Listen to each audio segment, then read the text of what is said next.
সুপ্রিয় নবম এবং দশম শ্রেণীর শিক্ষার্থীরা, আজকে আমরা তোমাদের সেট ও ফাংশন অধ্যায়ের নবম দশম গণিত শুধু কমন এমসিকিউ গুলো আমরা তোমাদের জন্য আজকে আলোচনা করব।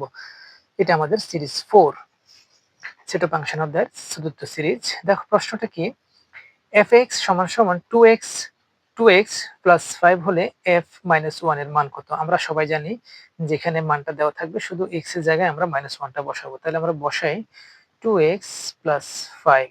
এখন আমরা শুধু x এর জায়গায় মাইনাস 1টা বসাবো, যেহেতু এখানে x এর জায়গায় মাইনাস 1 আছে, তো আমরা এখানে বসালাম x এর জায়গায় মাইনাস 1 প্লাস 5। এখন যদি আমরা গুণ করি 2 একে 2 আর মাইনাসটা থেকে যাবে, এরপরে প্লাস 5 এর 5। তাহলে আমরা 5 থেকে যদি -2 বিয়োগ করি, তাহলে প্লাস মাইনাসে মাইনাস, 5 থেকে 2 বিয়োগ দিলে হবে 3। তাহলে আমাদের সঠিক উত্তর হচ্ছে 3 ক। এবার দেখো আমরা তোমাদেরকে দ্বিতীয় প্রশ্নটি নিয়ে আলোচনা করছি। a সমান সমান 1 2 3 4 হলে এর উপসেট সংখ্যা কত? a সমান সমান 1 2 3 4 হলে এর উপসেট সংখ্যা কত? আমরা এর আগের ভিডিওতে তোমাদেরকে বলেছি, যদি উপসেট চাই তাহলে আমাদের সূত্র হচ্ছে 2n।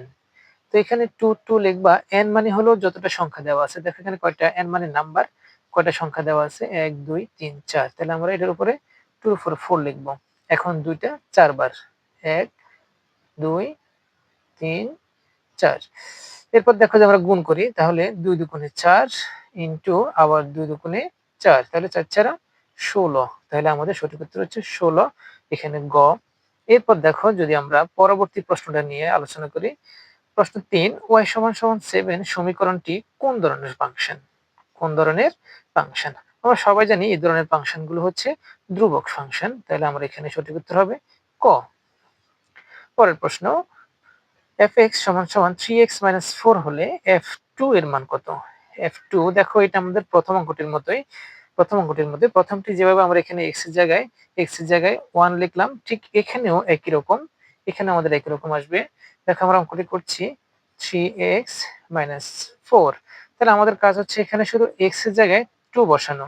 তাহলে আমরা x এর জায়গায় 2 বসাই, -4 এর 4, তাহলে 3 দুগুণে 6, -4 এর 4, 6 থেকে যদি আমরা 4 বিয়োগ দিই তাহলে উত্তর হয় 2। তাহলে আমাদের সঠিক উত্তর হচ্ছে ক। এই ধরনের ভিডিওগুলো যদি তোমরা আমাদের সবসময় ফলো করো, আমাদের সাবস্ক্রাইব করো, তাহলে কিন্তু আমরা তোমাদেরকে আরো সুন্দর সুন্দর ভিডিও এবং আরো সুন্দর সুন্দর গণিতগুলো, ইংরেজিগুলো তোমাদেরকে পরীক্ষার কমন উপযোগী সব প্রশ্নগুলো তোমাদেরকে আমরা আমাদের এই চ্যানেলে দিয়ে দেব। আশা করছি তোমাদের এগুলো বুঝে আসছে, তোমরা এগুলো এভাবে করবে এবং ঠিক এরকম আসলে যে কোনো অঙ্কই তোমরা নিজেরা করতে পারবে। তো আজ এ পর্যন্তই, ভালো থাকো, আল্লাহ হাফেজ।